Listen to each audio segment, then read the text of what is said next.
Salut tout le monde, j'espère que vous allez bien. Je souhaite la bienvenue à tous les nouveaux abonnés. Je vous propose aujourd'hui la recette des donuts, super moelleux et délicieux, que j'ai glacés avec différents types de chocolat. Dans cette vidéo, je vous propose aussi comment décorer vos donuts pour un très joli rendu. Donc sans plus tarder, c'est parti pour la vidéo.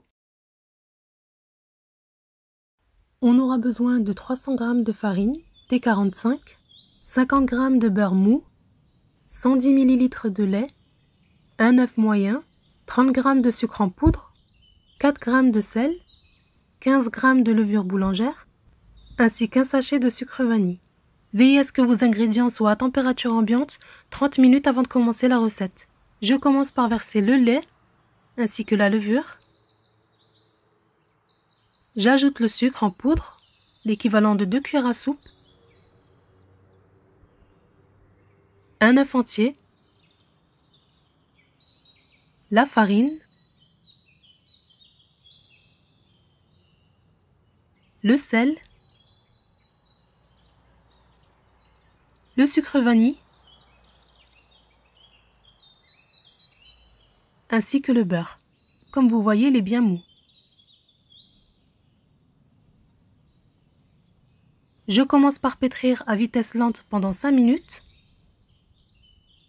Passé 5 minutes, j'augmente la vitesse et je laisse pétrir à nouveau pendant 10 minutes.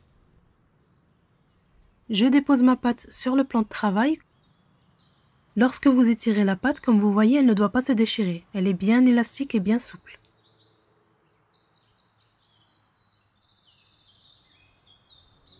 Je forme une boule et je la place dans le bol de mon robot pour la laisser lever à nouveau jusqu'à ce qu'elle double de volume.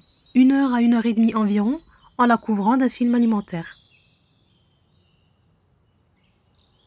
Après le temps de pause, la pâte a bien doublé de volume, donc on va venir la dégazer sur un plan de travail fariné et on va l'étaler sur une épaisseur d'1 centimètre environ.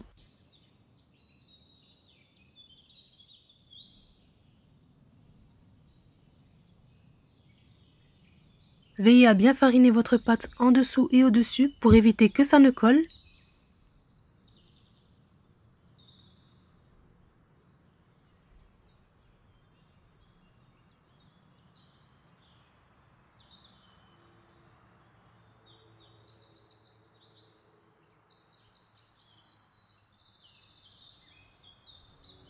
Ici, je vais utiliser un emporte-pièce spécial donuts d'un diamètre de 8,5 cm.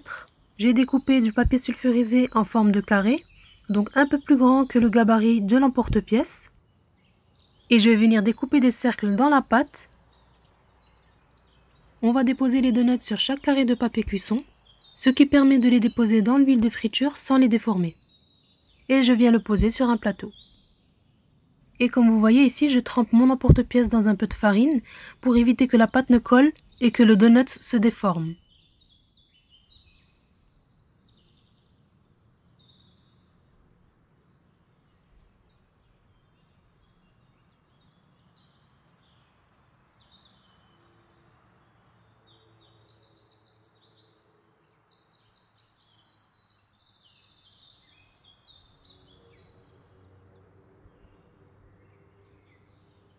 Et on continue à faire les donuts jusqu'à épuisement de la pâte.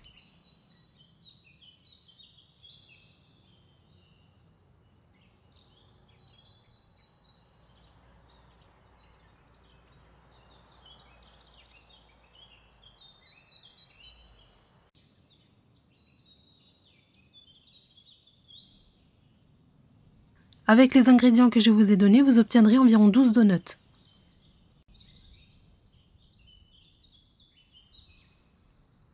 On va couvrir les donuts avec un torchon, puis on va les laisser lever environ 1 heure encore dans un endroit tiède. Une fois que les donuts sont bien gonflés, on va venir les faire cuire dans un bain d'huile chaud que j'ai programmé ici à 160 degrés, ce qui va permettre aux donuts de bien cuire à l'intérieur.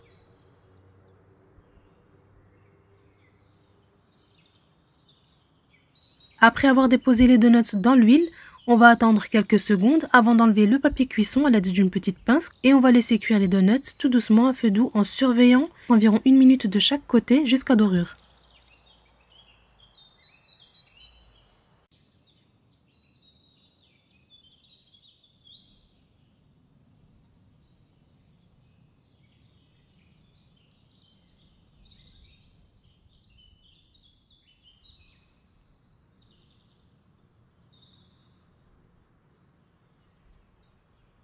Et une fois cuits, on va venir les déposer sur du papier absorbant. Une fois que vos donuts sont cuits, soit vous les laissez refroidir pour pouvoir les glacer au chocolat tout à l'heure, soit vous pouvez tout de suite les enrober de sucre en poudre.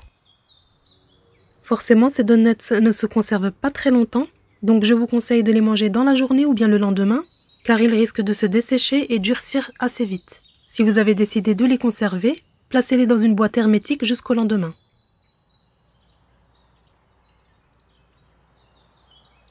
Donc maintenant, on va venir passer au glaçage. Pour ma part, je vais venir glacer mes donuts avec du chocolat blanc, du chocolat au lait et du chocolat noir. Ensuite, je vais venir saupoudrer de confetti de sucre, de vermicelle, de noix de coco, de Smarties, de Mini Bueno, c'est vraiment selon vos goûts. Pour tous les chocolats, on va procéder de la même manière. Donc ici, je vais venir hacher 200 g de chocolat blanc que je vais venir faire fondre dans un bain-marie.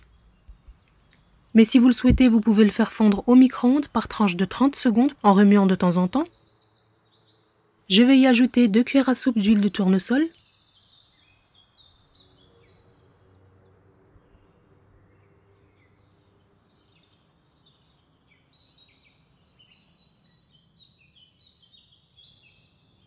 Je fais pareil avec le chocolat au lait ainsi que le chocolat noir.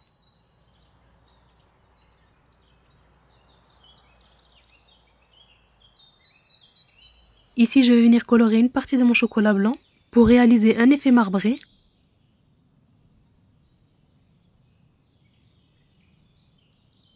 Et maintenant, je vous laisse voir la suite de la décoration en vidéo.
Voilà, on arrive à la fin de la vidéo. J'espère que cette recette et que ma vidéo vous aura plu. Je vous conseille vivement cette recette qui séduira toute la famille.